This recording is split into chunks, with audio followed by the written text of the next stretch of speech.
కల్వకుంట్ల కవిత విడుదలకు బ్రేక్ పడబోతోందా? కవిత బెయిల్కి మరింత ఆలస్యం కాబోతోందా? అలాగే బీఆర్ఎస్ని భారతీయ జనతా పార్టీలో విలీనం చేసేటువంటి ప్రక్రియ ఆగిపోయిందా? కేటీఆర్ చేస్తున్నటువంటి ప్రయత్నాలు బెడిసి కొడుతున్నాయా అంటే అవుననే సమాధానం ఇస్తున్నారు కొంతమంది రాజకీయ విశ్లేషకులు. ఈ నేపథ్యంలోనే ఈ అంశంలో ఏం జరగబోతోంది, ఏం జరుగుతుంది అనేది మనం ఎనాలిసిస్ చేసుకునేటువంటి ప్రయత్నం చేద్దాం. ప్రస్తుతం మనతో పాటు ఉన్నారు ప్రముఖ రాజకీయ విశ్లేషకులు కేవీవి ప్రసాద్ గారు. సార్తో మాట్లాడదాం. సార్ నమస్తే. సార్ నమస్తే అండి.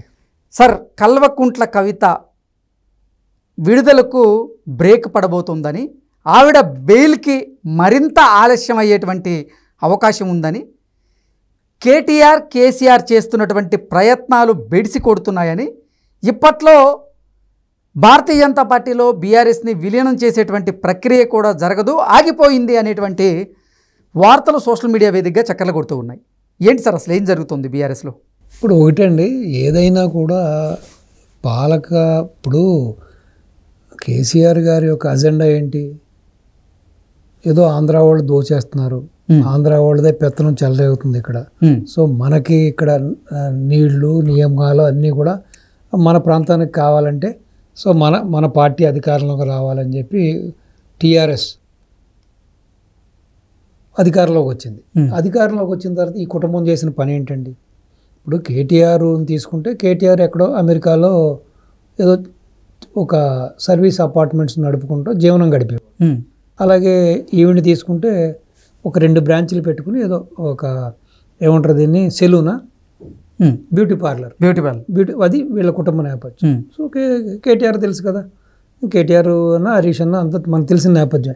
అటువంటిది ఈ యొక్క ప్రాంతీయవాదాన్ని అడ్డం పెట్టి అంతకుముందు చేసిన నాయకుల యొక్క వాళ్ళందరికీ కూడా వాళ్ళ మీద బురద జల్లి వాళ్ళందరూ ఈ అన్యాయం చేశారు, ఆ అన్యాయం చేశారు, మేమే నిజమైన వారసులం కాబట్టి మీకోసం నిజంగా కష్టపడుతున్నాం అని చెప్పి అధికారంలోకి వచ్చిన తర్వాత సో కుటుంబం ఏ విధంగా దోచుకున్నారు రాష్ట్రాన్ని, ఏ విధంగా వేల ఎకరాలు, ఏ విధంగా వేల కోట్లు లక్షల కోట్లు సంపాదించారు మనం చూసాం. ఇప్పుడు ఏ ప్రాజెక్టులో చూసినా అవినీతి, అన్నీ కూడా వాల్యూస్ పెంచి అంచనాలు పెంచి సో ప్రతి దాంట్లో కూడా సంపాదించారు. సో అంతటితో ఆగకుండా కవిత గారు ఏం చేశారు? ఇప్పుడు మనిషికి కొంతవరకు లిమిట్స్ ఉంటాయండి. సో ఎప్పుడు కూడా ఆ లిమిట్స్ దాటినప్పుడే కష్టాలు కూడా మొదలవుతాయి. సో మరీ ఇప్పుడు ఒక స్త్రీగా సో వితిన్ లిమిట్స్లో తండ్రి గారి అధికారాన్ని అడ్డం పెట్టుకున్నావు, బాగానే సంపాదించుకున్నావు కదా నువ్వు, మళ్ళీ లిక్కర్లో వరకు వెళ్ళవలసిన పనే ఉంది. సో లిక్కర్కి వెళ్ళడం, సో ఆ లిక్కర్లో లాబింగ్ చేయడం, దాంట్లో ఏవో ముడుపులు తీసుకోవడం, దాంట్లో పెట్టుబడి పెట్టడం, అసలు దాంట్లో కింగ్ పిన్ అయింది ఇవి. సో అంటే ఈ రోజున ఏదో చెబుతారు కదా, అత్యాశ ఎంత చెడు చేసిందో అన్నది మనం చూసాం. సో ఇప్పుడు ఏదో జరిగిపోయింది వినాశకాల విపరీత బుద్ధి అంటారు, వినాశకాల విపరీత బుద్ధి అంటారు. సో అయిపోయింది. ఈ రోజున ఆవిడ ఆ యొక్క తిహార్ జైల్లో మగ్గిపోతుంది. సో అటువంటి ఒక అట్లీస్ట్ ఇటు తండ్రి కానీ ఇటు సోదరుడు కానీ భర్త కానీ ఎక్కడా కూడా ఆవిడ్ని ఎలా బయటికి తీసుకురావాలి, ఏ విధంగా తీసుకురావాలి, జరిగిన డ్యామేజ్ని ఏ విధంగా మనం ప్యాచప్ చేసుకోవాలి, సో మన ఇంటి ఆడబడుచు అక్కడ మగ్గిపోతుంది కదా అనే ఆలోచన లేకుండా ఇంకా కూడా చిల్లర రాజకీయాలు చేస్తా, నిన్న కాక మొన్న వచ్చిన కాంగ్రెస్ మీద ప్రతిరోజు కూడా రకరకాల ట్వీట్లు చేస్తా. ఆయన ఏదో అమెరికా వెళ్ళి అక్కడ ఏదో ఇన్వెస్ట్మెంట్ తీసుకొస్తే ఇవాళ కూడా చూసుంటారు, విజయవంతంగా ముగిసింది, దగ్గర 31,000 చిల్లర కోట్లు తెలంగాణకి పెట్టుబడులు వస్తున్నాయి అని చెప్పి వాళ్ళు చెబుతున్నారు. అవన్నీ బూటకమని. సో ఎంతసేపు మేమేదో గొప్ప చేసాము, మేమేదో చేసేసాము రాష్ట్రానికి, మా వల్లనే ఒరిగింది అని చెప్పి ఇప్పటికీ కూడా వీళ్ళు సొంత డబ్బా కొట్టుకుంటున్నారు.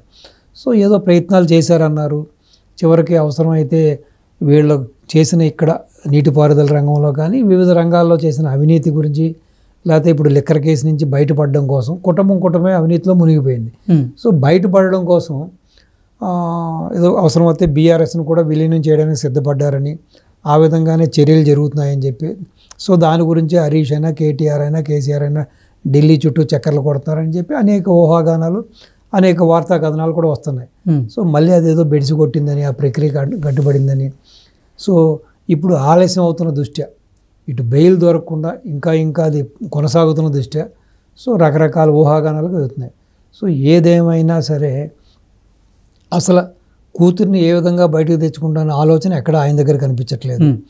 సో బహుశా దీని ద్వారా ఏదైనా రాజకీయ లబ్ధి పొందుదామని చూస్తున్నారా, లేకపోతే సానుభూతి ఏమైనా పెళ్లి బిగుతుందని చూస్తున్నారా? సో ఏదైనా సరే ఇంటి ఆడబడుచుని గాల్లో వదిలేసి తీహార్ జైల్లో వదిలేసి ఇక్కడ ఏదో వీళ్ళకి తగ్గట్టుగా వీళ్ళ చిల్లర రాజకీయాల్లో చిల్లర మాటలు మాట్లాడుకుంటున్నారు. సో చివరికి కవిత గారు ఎప్పుడు వస్తారు అన్నది అగమ్యగోచరంగా తయారైంది. ఓ పక్కన అక్కడ ఉన్న ఎవరైతే ఆప్లో ఉన్న నాయకులు ఎవరైతే సీఎం ఉన్నారో డిప్యూటీ సీఎం ఉన్నారో వాళ్ళకి ఏదో కాస్త ఊరట కలిగింది. కానీ ఇప్పట్లో ఊరట కలిగే సూచన కనపట్లేదు. సో కొంతమంది చెప్పేది ఏంటంటే, కొంతమంది నాయకులు చెప్పేది ఏంటంటే అంటే ఈవిడ ఇన్వాల్వ్మెంట్ ఈవిడ అయిన దాని ప్రకారం మినిమం 1 year అన్నా లోపల ఉంటుంది, మినిమం 11 నెలలు 1 year ఉంటుంది అంటున్నారు. మరి బహుశా మరి ఆ కాలం వరకు అక్కడే ఉంటారా, లేకపోతే మధ్యలో వస్తారా? ఈ మధ్య ఢిల్లీ ఉప ముఖ్యమంత్రి మనీష్ సిసోడియాకి ఈ మధ్య కాలంలో బెయిల్ వచ్చినటువంటి నేపథ్యంలోనే సుప్రీంకోర్టు ద్వారా కవిత కూడా త్వరలో బెయిల్ వచ్చే అవకాశం ఉంది అనేటువంటి వార్తలు నిన్న మొన్నటి వరకు చక్కర్లు కొట్టినప్పటికీ ఇప్పుడు బెయిల్ మరింత ఆలస్యం కాబోతుంది. ఆవిడ విడుదలకి బ్రేక్ పడింది. ఎందుకంటే దానికి కారణం బీఆర్ఎస్ని ఇంకా భారతీయ జనతా పార్టీలో విలీనం చేసేటువంటి ప్రక్రియ ప్రారంభం కాలేదు. కేటీఆర్ గారు కేసీఆర్ గారు ఎన్ని ప్రయత్నాలు చేస్తున్నా ఆ ప్రయత్నాలన్నీ కూడా బెడిసి కొడుతున్నాయి కవితను బయటికి తీసుకొచ్చేందుకు అంటూ రకరకాలుగా వార్తలు వస్తూ ఉన్నాయి.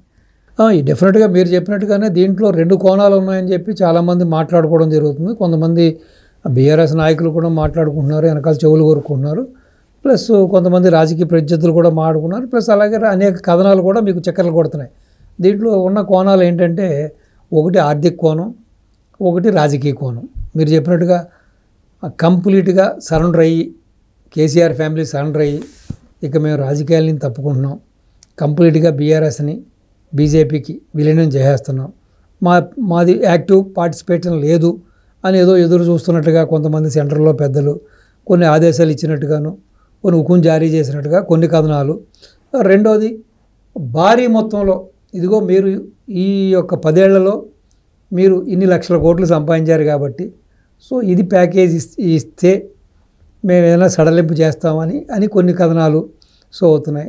ఏదేమైనా ఏదో సామెత చెప్పినట్టుగా అందరూ బాగానే ఉన్నారు, చివరికి కవిత గారికే వచ్చింది. సో ఆవిడ అక్కడ జైల్లో మగ్గిపోతూ ఉంది. సో చివరికి ఇది ఈ ఆర్థిక ప్యాకేజీ వల్ల బయటకు వస్తుందా, లేకపోతే మీరు చెప్పినట్టుగా ఈ రాజకీయ కోణంలో కంప్లీట్గా వీళ్ళు బీజేపీకి సరెండర్ అయిపోయి కంప్లీట్గా పార్టీని విలీనం చేసేసి సో యాక్టివ్ పాలిటిక్స్ నుంచి తప్పుకుంటారా అన్నది ఇంకా కాలమే నిర్ణయించాలి, చూద్దాం. సో అట్లీస్ట్ దసరా కన్నా ఆవిడ బయటకు వస్తుందా, లేకపోతే దీపావళికి బయటకు వస్తుందా, లేదు సంక్రాంతి తర్వాతే వస్తుందా అన్నది మనం ఇంకా కాలమే నిర్ణయించాలి. We have to see, wait and see. Okay sir, thank you so much.